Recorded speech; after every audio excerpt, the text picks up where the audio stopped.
Oh, he looks as dumb as you. I guess kids of someone who drop out of middle school are also stupid.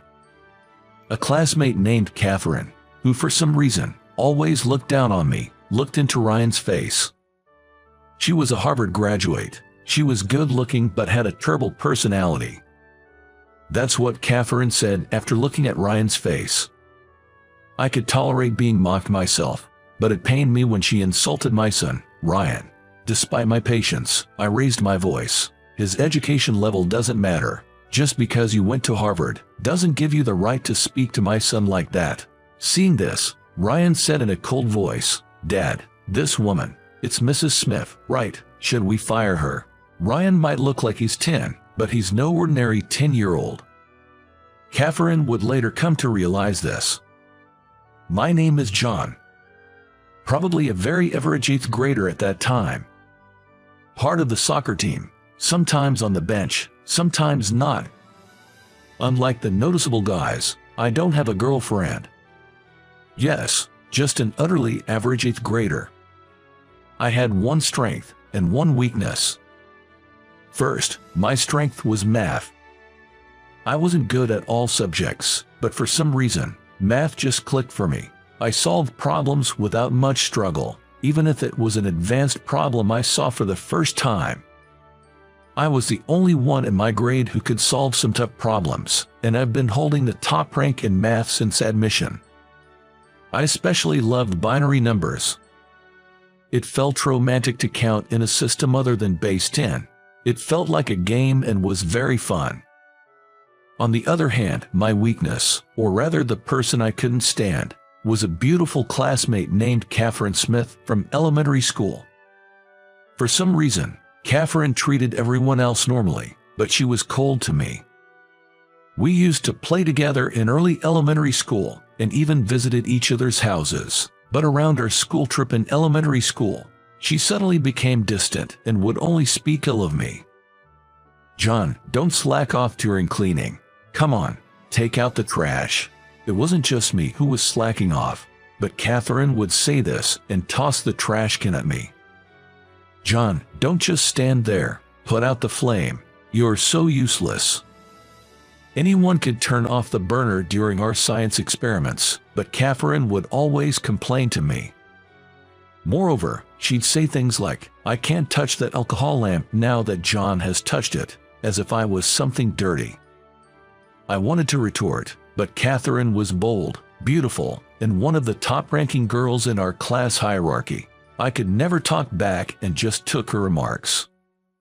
I always thought that one day I'd prove her wrong, but the only thing I had over Catherine was math. However, she was decent at math and was top of the class in overall grades. Throughout middle school, Catherine kept targeting me. And as fate would have it, we ended up going to the same high school. So my high school life started with the same strength and weakness. Then, during my sophomore year of high school, my life took a 180-degree turn. My father, who was the backbone of our family, passed away. He loved fishing in rivers. One morning while going fishing, he drove the wrong way on a mountain road and plunged off a cliff, taking his car with him. And he never came back. Our family, which had been living a modest yet peaceful life, was shattered. I can never forget my mother's face when she received the call from the local police. I'll never forget the pale face of my father when we rushed to the hospital. After my father passed away, my mother, who had always been a stay-at-home mom, decided to work as a temp, but she couldn't keep a job for long because the sudden loss of my father often made her ill. Just when I thought she'd been working for a while, she'd end up bedridden. She'd get better and start working again, but within about 3 months, she'd fall ill again. I thought I couldn't put her through that anymore. I decided to give up on college. I'd even drop out of high school and start working right away. I wanted to bring my mom back to being a stay-at-home mom. I made up my mind the 3rd time she fell ill. Catherine, who always criticized me, confronted me when I decided to quit high school. "What are you thinking? Are you out of your mind? Without a high school diploma, you won't stand a chance in society. You have just one more year of high school. Don't quit now. Only a fool would drop out. Catherine strongly disapproved of my decision, but there was no changing my mind. I handed in my resignation that week and left high school by the weekend. After quitting, I first took a part-time job at a local convenience store. I'd never worked before since my high school didn't allow part-time jobs, so every day was a new experience for me. It was tiring, but I had committed to supporting our livelihood, and there was no turning back. As I got used to the convenience store job, I began to work part-time at a British pub in the evenings. My mother, seeing the occasional burns I came home with, would cry, worried about my erratic lifestyle. Still, not everything about the job was tough. As I continued with my part-time jobs, a new chapter began in my life. There was a woman named Kate who worked as a server at the pub. Kate attended a renowned state university nearby, studying robotics. Kate and I started chatting a little more during the hours when there were fewer customers. Turns out, robotics involves a lot of math, and I found the college lectures Kate shared with me really interesting. Gradually, I became interested in robotics. Whenever I wasn't scheduled at the convenience store during weekdays, I'd go to the university with Kate and secretly attend lectures. The classes were challenging with many unfamiliar theories, but I'd borrow Kate's student ID to study in the library afterward. Sometimes I'd wonder if I'd be attending that university if it weren't for my father's accident. But I found fulfillment in my busy work days, and there was a sense of accomplishment in supporting my mom. And above all, experiencing my first love was wonderful. Kate, being 3 years older, seemed very mature. Every conversation with her was stimulating. Yet, when we'd strolled by the riverbank, her expressions were childlike and adorable. I wanted to protect Kate's smile forever. As expected, Kate went on to graduate school. Being one of the top students, it seemed many research labs wanted her.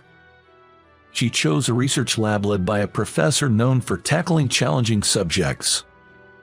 Since Kate's research often extended into the late hours, she quit her part-time job at the British pub, so we no longer ran into each other at work. But every evening, once I was done with my own job, I'd visit Kate's apartment, cherishing the few moments we could spend together. Kate's apartment looked like that of a stereotypical science student. Aside from essential furniture and household items, there were piles of specialized books everywhere. By this time, I couldn't comprehend the complexity of the books Kate was reading, but she'd occasionally simplify her research for me. "You know, John, after working a few years, you can always choose to go to college," she said. I thought I had given up on the idea of going to college, but it was Kate who showed me such an option. Turns out, not everyone entering college is a fresh high school graduate around 18 or 19. Many adults do it, too.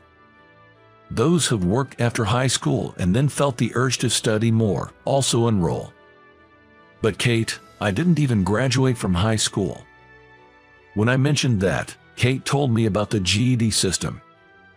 Apparently, even for someone like me who hasn't graduated from high school, if you pass the GED test, you're considered to have a high school level education and can then apply for college. Right now, I don't have the money for college tuition, and I'm maxed out just supporting my mom and me, but a new dream was born in me, to save up money and go to college someday. My dates with Kate were mostly in her apartment or on the university campus, but they were always a lot of fun.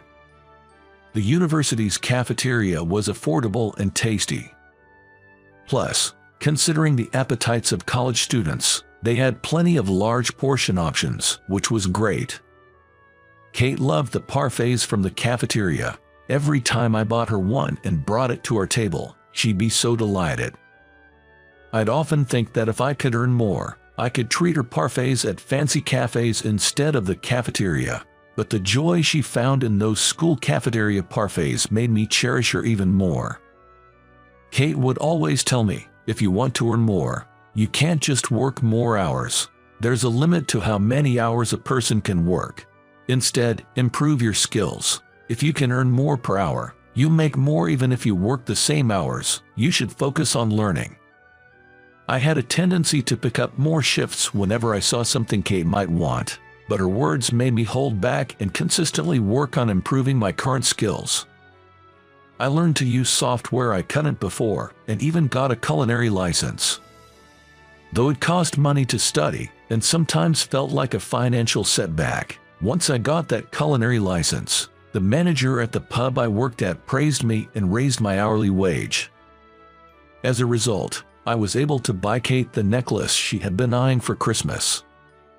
And with my improved computer skills, I got a job as a computer class instructor through a friend's recommendation. Leaving my convenience store job that I had since dropping out of high school, teaching computer skills to folks in the community meant a significant bump in my monthly earnings. Around this time, my mom, feeling healthier, started working part-time, reducing the financial burden on our household. Little by little, I started saving money. With savings in hand, I began to think about marrying Kate. And when Kate graduated from grad school in the spring, we joyfully tied the knot. Our life together, as she started her job as a researcher after her postgraduate studies, was incredibly happy. We rented a small place, but whichever of us got home first would make dinner, and we'd eat together every evening. Even the moments just lying together, I felt so happy being aware of Kate's presence beside me. I continued to juggle my jobs as a computer instructor and a part-timer in Pub's kitchen. One day, the manager approached me, saying he wanted me to run the kitchen for a newly opening pub. It seemed I was the only part-timer with a culinary license. So, my hourly wage increased a bit. "John, let's save the extra money for when you go to college someday," Kate suggested. Even though I wanted to treat her to all her favorite foods, she said that, "I'm quite content with my current life. You should definitely go to college. You love math so much." Saying that, Kate wouldn't let me use the money for our date night. I even proposed sending more money to my mom, but after hearing from Kate about college, she refused. And that's how I began saving for college. Then one day, Kate, blushing, told me something. "I'm pregnant." We were truly at the peak of our happiness. Our son, Ryan, turned out to be an astonishing prodigy, much to our surprise. Kate and I were both good at math, so we expected him to like it to some extent, but he exceeded our expectations. In no time, he could count from 1 to 100 and started solving quadratic equations even before kindergarten. He quickly became fond of binary, my favorite, and could convert decimals to binary instantly. Kate continued her work part-time, and after finishing her research at the lab and picking up Ryan from daycare, she'd chat with him about math in ways he could understand. Ryan always listened with shining eyes. By then, I had quit the pub job and had become a full-time instructor at the computer class. Ryan quickly learned to operate the computer I taught him, and he easily outgrew the programming materials for elementary school students. I wonder what kind of person he'll grow up to be. One night, while stroking the sleeping Ryan's hair, Kate said this and suddenly began to cry. "Kate, what's wrong?" It was such a cheerful topic, so what happened? Looking at her face with suspicion, Kate clung to me and began to cry. Then she revealed, I've been diagnosed with a brain tumor. I was stunned. Only 6 months left. I couldn't come to grips with Kate's confession and remained silent for a long time. I need to support Kate. I knew it, but I couldn't help picturing my father's pale face. Now, even Kate. It reminded me of the atmosphere when my mother answered the phone that day. It's terrifying. Please tell me it's a lie. Tell me you're just groggy. I couldn't accept Kate's illness, and for a while, life continued as usual. Kate went for treatments, but she never talked about her illness since then. I thought maybe we could just pretend it never happened. But one day, a call came from the lab. Kate collapsed. Lying in the hospital bed, Kate had regained consciousness but was hooked up to several lines, breathing through an oxygen mask. I wanted to look away, but the situation had escalated to a point where I couldn't. "Please, look after Ryan." By the time I finally accepted the reality of her words, Kate's condition had deteriorated to a level beyond treatment. For the month before Kate passed away, we repeatedly talked about Ryan's future. Kate apologized to me and Ryan, again and again. She had nothing to apologize for. The hardest part was for Kate, having to leave Ryan behind. "Ryan has an incredible talent," Kate kept saying. I felt the same way. "I'll do everything I can to help Ryan harness his exceptional gifts." Kate often took Ryan to the lab, where everyone adored him. She asked me to keep taking him to the lab even after she's gone. With the help of everyone in the lab, I promised to provide the best education possible. At dawn, on the day when 6-year-old Ryan held back tears and said, "Mom, Dad and I will do our best, don't worry," Kate was called to heaven at the young age of 33. Having lost a loved one twice, I couldn't afford to break down. I had to protect my son, Ryan. From that day, we started a new life, focusing on nurturing Ryan's talents. Time passed, and as Ryan's 10th birthday approached, we went to celebrate at a famous upscale restaurant known for its traditional dishes. After enjoying our meal, we were satisfied and just stepping out of the entrance when I noticed a familiar face. Catherine. It was Catherine, an old acquaintance from elementary to high school. She was there dining with her boyfriend. Upon seeing us, the corner of her mouth twisted into a smirk. "You, dining in such a fancy restaurant, even though you dropped out of middle school. Out of your league, don't you think?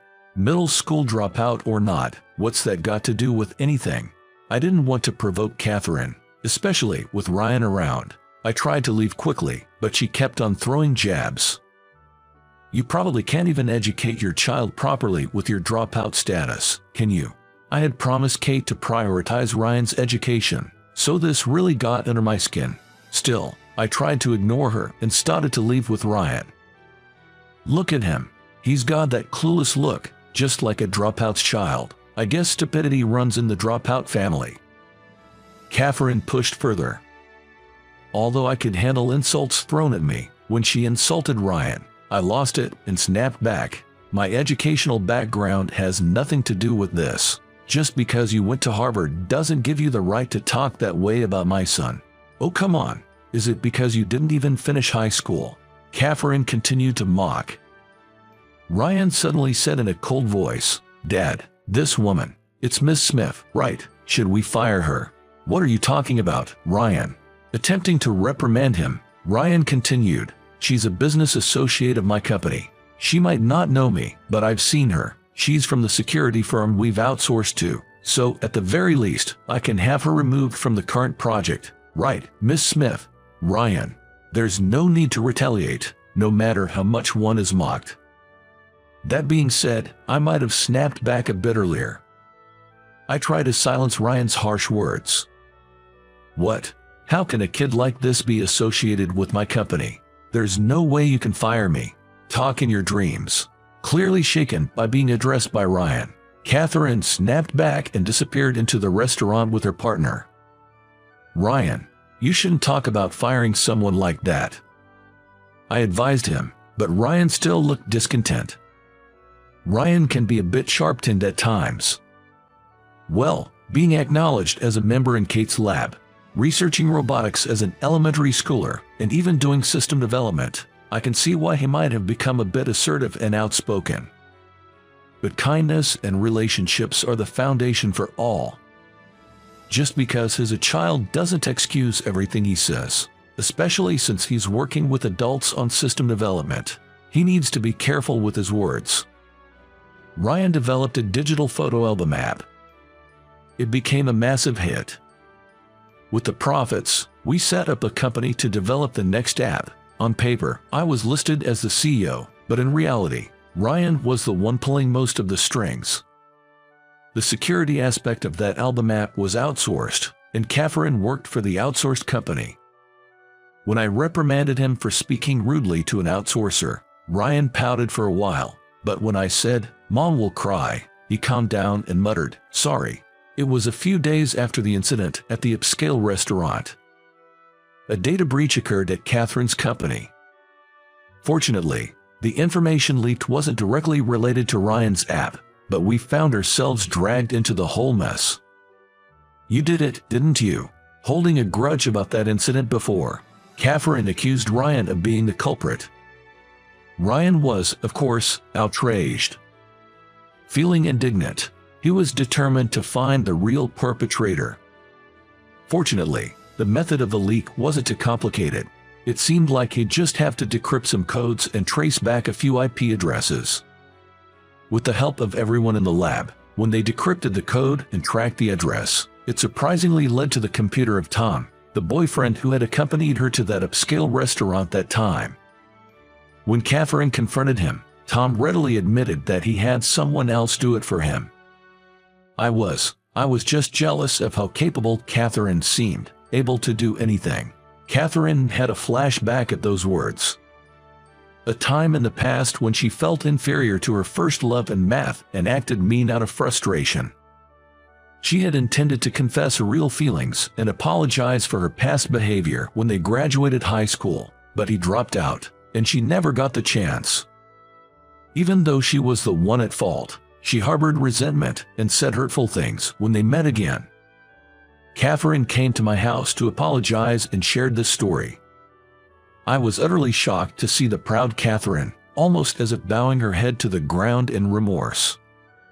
Her confession that she once had feelings for me was even more startling. It made me realize anew how emotions can become so tangled that they're hard to control. Ryan didn't say much, but he seemed to sense something in Catherine's sincere apology and her vow to help Tom get back on the right track. Kate. Ryan just turned 10. Today, we're visiting Kate's gravesite. Ryan's photo app is still selling really well. The new features are loved by the customers, and the add-ons are selling. He reported in front of Kate's grave. But I did something wrong. Ryan admitted on his own. Some people I work with spoke ill of me, and I retaliated spitefully. Even though I was the stronger one, I ended up bullying the weaker person. Had he truly realized his mistake? As a parent, I felt relieved to see Ryan reflecting on his actions. From now on, I'll be kinder to others. Even if someone speaks ill of me, I won't retaliate. So, Mom, you can be at peace.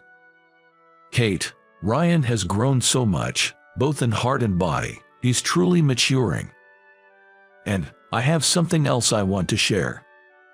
Kate, I've decided to go to college next year. I plan to study engineering and work seriously on system development, alongside Ryan and the others. It'd be really reassuring if you join the development team, Ryan exclaimed with enthusiasm. I used to only be involved in company management, but honestly, I've always wanted to be part of the development, not just for bug checks, but to be deeply involved. I thought going to college would be the best way to achieve that. When I grow up, I'll go to college too. I want to attend the same one Mom did. You already visit college research labs, don't you, Ryan? But you should definitely go to college, maybe even grad school. Yeah, and in the future, I want to be a researcher like Mom. I'll leave the company to you, Dad, Ryan said with a mischievous grin. Kate. He's growing up so strong and capable. It seems like it'll be a long time before I come to see you, but by then, I'll have plenty of stories to share. So, please wait for me there. I whispered to Kate in my heart. John, Ryan, I will always be watching over you. It felt like I heard Kate's voice carried by the wind. All right, Ryan, let's grab some ice cream from the campus cafeteria on our way home. Yay! Ryan cheered. We started walking hand in hand on our way home, the scent of spring beginning to mingle with the